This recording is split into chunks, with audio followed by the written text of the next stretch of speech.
pessoas incríveis e maravilhosas! Tudo bem com vocês? A paz do Senhor, glória a Deus! Nós estamos começando mais um Net Biblix, amém? Eu sou a Lu e eu convido você a estar pegando a sua Bíblia para a gente estar lendo agora. Bom, se você ainda não acompanhou os outros episódios, os capítulos anteriores, amém? Os 8 primeiros capítulos de Ezequiel, nós temos disponível aqui no canal. Então, você pode voltar e assistir, combinado? Eu já vou convidar você a compartilhar esse vídeo com seus amigos, a curtir esse vídeo, amém? E bora ler a Bíblia. Bom, vamos lá então? Nós estamos no livro de Ezequiel, capítulo 9. Então eu convido você com a Bíblia na mão, seja ela de papel ou seja ela no celular. Vamos tirar um tempinho agora e vamos ouvir o Senhor falar. Vamos aprender um pouquinho mais com a Bíblia. Amém? Bora lá então. Bom, Ezequiel, capítulo 9. Então, ouvi que gritava em alta voz, dizendo: chegai-vos, vos executareis da cidade, cada um com a sua arma destruidora na mão. Eis que vinham 6 homens a caminho da porta superior, que olha para o norte, cada um com a sua arma esmagadora na mão. E entre eles, certo homem vestido de linho, com um estojo escrevedor à cintura. Entraram e se puseram junto ao altar de bronze. A glória de Deus de Israel se levantou do querubim, quando o qual estava indo até a entrada da casa. E o Senhor clamou ao homem vestido de linho, que tinha o estojo de escrever à cintura.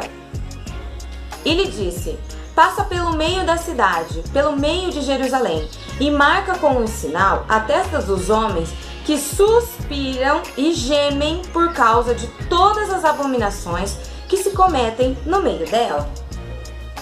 Versículo 5.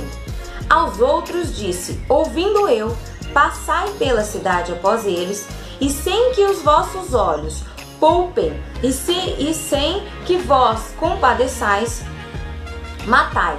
Matai a velhos e a moços, e a virgens, a crianças, a mulheres, até exterminá-los. Mas a todo homem que tiver o sinal, não vos chegueis. Começai pelo meu santuário. Então começaram pelos anciões que estavam diante da casa. E ele lhes disse: contaminai a casa, enchei de mortos os átrios e saí. E saíram e mataram na cidade. Havendo eles matado e ficando eu de resto, caí com o rosto em terra. Clamei e disse: ah, Senhor Deus, dar-se-á o caso que destruas todo o restante de Israel, derramando o teu furor sobre Jerusalém? Então me respondeu: a iniquidade da casa de Israel e de Judá é excessivamente grande. A terra se encheu de sangue e a cidade de injustiça. E eles ainda dizem: o Senhor abandonou a terra, o Senhor não nos vê. Versículo 10. Também quanto a mim, os meus olhos não pouparão, nem me compadecerei, porém, sobre a cabeça deles farei recair as suas obras. Eis que o homem que estava vestido de linho, a cuja cintura estava o estojo de escrevedor, relatou dizendo: fiz como me mandaste. Então, a gente pode observar várias situações, vários pontos tristes aqui. O primeiro ponto triste no capítulo 9 é que Ezequiel vê a glória de Deus se retirar do templo.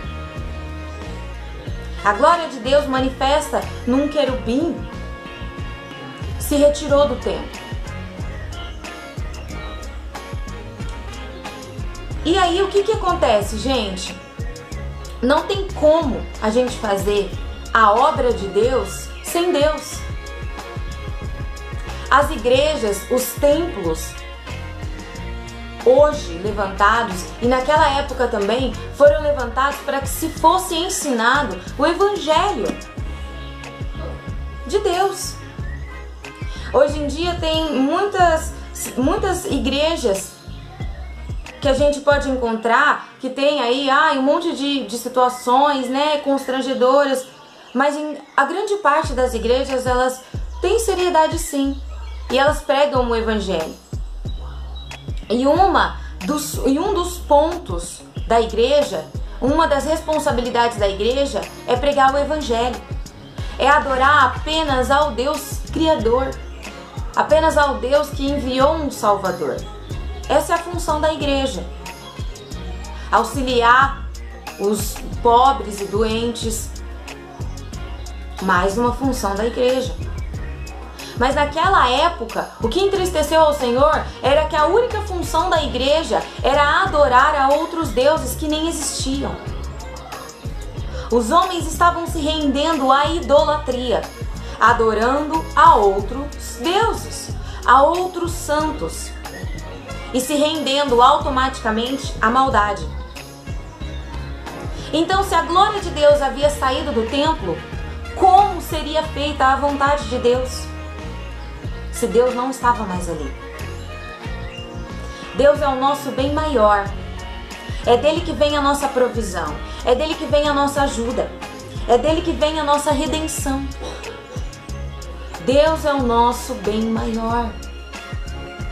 E todas as vezes que a gente chegar diante de uma situação, diante de um relacionamento, que a gente estiver diante de algo, que a gente sinta que a presença de Deus não está mais ali, que a gente se retire. Que a gente pare imediatamente o que a gente estiver fazendo. Quando a gente perceber que a presença de Deus não estiver mais ali. Porque não dá para fazer o bem sem Deus. Não dá para dar certo sem Deus. Entendem? Ele é aquilo que vai fazer com que a gente tome as atitudes certas. Ele é a pessoa que vai nos dirigir aos caminhos certos. Ele é aquela voz que muitas chamam de intuição, de sexto sentido. É Ele. É Ele falando conosco. É Ele falando aos nossos pensamentos, porque o campo de batalha está aqui dentro. A nossa mente é um campo de batalha. Que ao mesmo tempo que a gente pode escutar a voz do mal rugindo ao nosso derredor, a gente também escuta a voz de Deus, a voz do Espírito Santo, que é a voz que diz para que a gente não faça o mal. Só que naquele momento, a presença de Deus havia se retirado. Então, como o mal não seria feito? Se a presença de Deus não estava mais ali, como o bem seria executado? Se a presença de Deus não estava mais ali, não tinha como mais. Então, essa é a situação mais triste. Não é as pessoas estarem morrendo. Por quê? Porque as pessoas estavam morrendo por uma consequência de pecado. Porque elas escolheram adorar a outros deuses. E por que adorar a outros deuses? Se nós temos um Deus que é Pai, um Deus que promove o impossível, um Deus que criou os céus e terras e um universo, por que adorar a outros deuses, a outros santos? Isso vai gerar uma consequência, isso gera uma consequência. Consequência essa que todos aqueles que não tinham a marca do bem em suas testas seriam mortos, passariam pela execução. Esse é o capítulo de Ezequiel. Os que têm a marca seriam identificados como adoradores de Deus. Porém, os que não tinham a marca eram identificados como maus e idolatras. Esses morreriam. E morreram. Esses fizeram parte da execução. De que lado nós estamos? Quem nós estamos adorando? Aonde nós estamos? Tem Deus? As situações que nós estamos enfrentando, os relacionamentos que nós estamos tendo, eles têm Deus no meio? Ou Deus já se retirou faz tempo e a gente é que está quebrando a cabeça? Que a gente reflita se onde nós estamos tem Deus. Porque se tem Deus, tá firmeza total. Você vai passar pelas situações difíceis, você vai passar pelas situações que lhe alegram e vai dar tudo certo. Mas do contrário, se não tem Deus, logo logo vai acabar, logo logo vai se findar, logo logo vai se frustrar, logo logo vai dar ruim. É isso que a gente precisa olhar para a nossa vida e diagnosticar. Será que todos os pontos da nossa vida têm Deus? Ou será que a gente só está permitindo que tenha Deus um ponto ou outro? O ponto ou outro que estiver sem Deus, você pode ter certeza que mais cedo ou mais tarde vai dar ruim. Você vai se frustrar. E só por último, para a gente fazer um resumão realmente desse capítulo, amém? Do capítulo 9. Bom, em Ezequiel, do versículo 1 ao 3, a gente pode ver a glória de Deus se retirando. Depois, do versículo 4 ao 7, a gente vê a execução da sentença contra os maus e os idolatras, contra aqueles que não tinham a marca de adoradores. E por último, a gente fecha esse capítulo do versículo 8 ao 11, vendo a intercessão de Ezequiel. Que mesmo que Ezequiel visse que o tempo já tinha se findado, mesmo que Ezequiel tivesse plena convicção de que o Senhor já estava com a execução determinada, ainda assim ele fez o papel dele de intercessor e ele intercedeu e ele orou por aqueles que eles sabiam que já estavam condenados. Que a gente também tenha essa atitude de amor. Orar por aquelas pessoas que estão perdidas. Orar por aquelas situações que a gente tem plena convicção que já estão perdidas. Mas que a gente crê que o nosso Deus é o Deus do impossível e que Ele pode sim ter misericórdia e que Ele pode sim mudar caminhos, mudar situações, mudar destinos. Amém? Bom, que Deus te abençoe. Que essa mensagem seja luz na sua vida. Amém? A gente se encontra no próximo capítulo, no próximo episódio. Deus te abençoe e um beijo no seu coração. Fui!